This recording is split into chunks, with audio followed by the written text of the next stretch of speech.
Integral is a state-of-the-art garment manufacturing factory, a sustainable industrial park. Inspired by local culture and the scenic landscape, its architecture proactively responds to the United Nations Sustainable Development Goals, improving our planet, advancing net zero and building prosperity for all.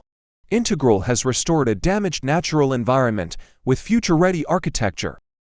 It embraces integrated passive design strategies, uses renewable energy and smart energy management that cuts energy consumption by over 30%, champions resource circularity, reducing potable water consumption by 95% and waste production by 80%, and connects people with nature through parks and human-centric green mobility, helping to create a climate-resilient community icon for the future. I'm Brian Liu from Ronald Liu & Partners, Hong Kong firm.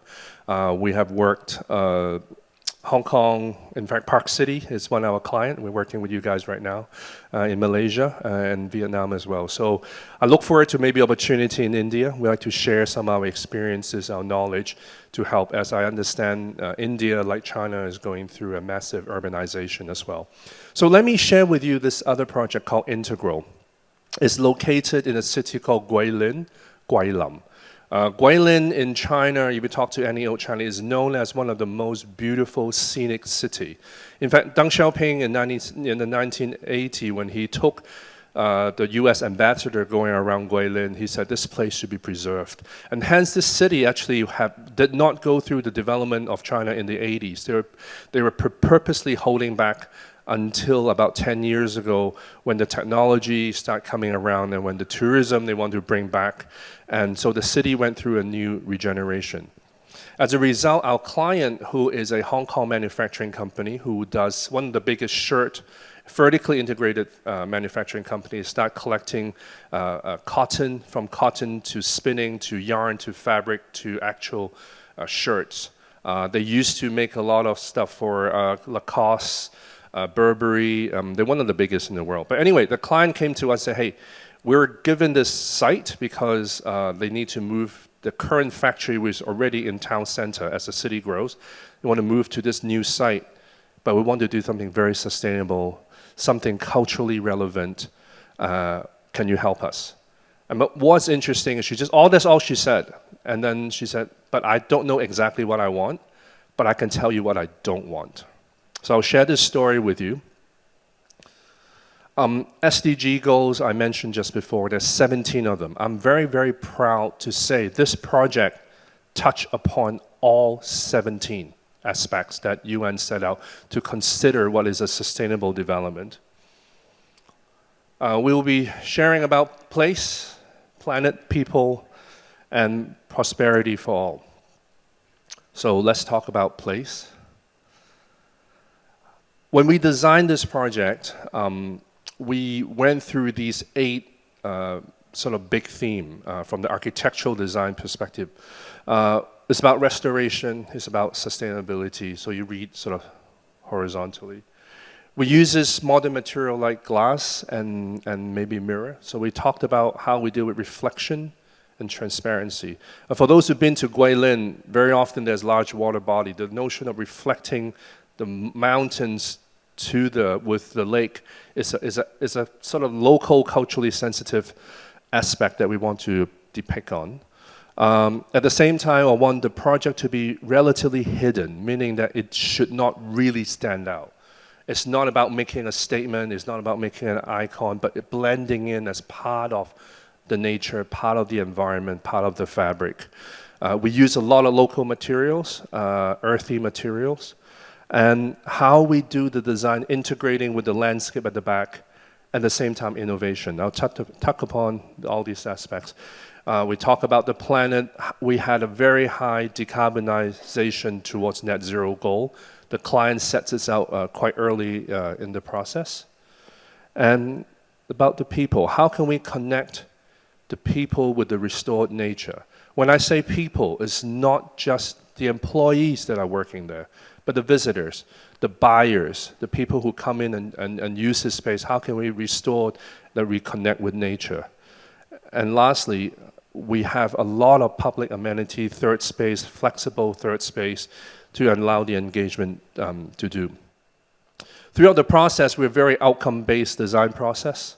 We want to be climate responsive. We want to be nature restoration, advance the net zero, resource stewardship, the land resource, the energy resource, the water resource, the nature resource, the biodiversity resource, how we do it. And the building has to have a resilient community. So in the climate responsive design, first thing we did, there's all these different functions, right? Garment warehouse, garment factory, spinning warehouse, spinning factory, office, canteen, all these aspects. We could have made one giant building or two giant buildings, but what we choose to do is design a bunch of cluster. Try to right sizing. I mean, the spinning factory naturally is biggest because the machines are huge. So we work out logistically, what are the modules, what are the spacings, how does it work, how does the product flow from one side to the economy, the logistics of the material and the manufacturing process have to be respected. But at the same time, we can design it in a way that are in a cluster sort of way, enabling breaking down the building masses. And you can see Guilin is very famous. The mountain, it's sort of unique, small piece. It's not a giant mountain that you see in the Himalayas or you know, it's all small little chunks.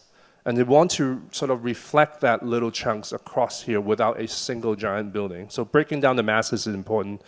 Bringing the human scale back is important. How it relates the individual with the spaces, with the building height, with the nature. See how the roof line was gently pointed up to point you back to the sky towards the mountain, yet having a clear story out, daylight going in. Visually, like I said, it has to be naturalistic. So with the greening, with the engagement, the building, I said hidden, right? It's almost disappeared. And it should be one as with the nature as well. We adapt a lot of natural light to allow daylight coming into the workspace. So the worker feels they're more engaged with nature, there's greening. At the same time, they don't need to use as much lighting closer to the window. These are very important aspects. Of course, we will study the summer prevailing wind, winter prevailing wind, making sure that in the summer there's enough breezes that pass through the public spaces, the corridor. In the wintertime, we sheltered some of the coldest things. But luckily here, it doesn't snow, so it can always be quite temperate throughout the process. Greening coverage is very important. Over 60% of the land are green covered. And that's not without greening the roof. We put PV cell across the whole roof. Most of the opening are facing north, so the daylight can go in without direct sunlight, so we don't need shading, but as a softer light. The artists use northern lights for the studio just to have a more even, softer light that is more welcoming. In between building, we have a lot of bridge connectivity, street connectivity, but most of the time it's well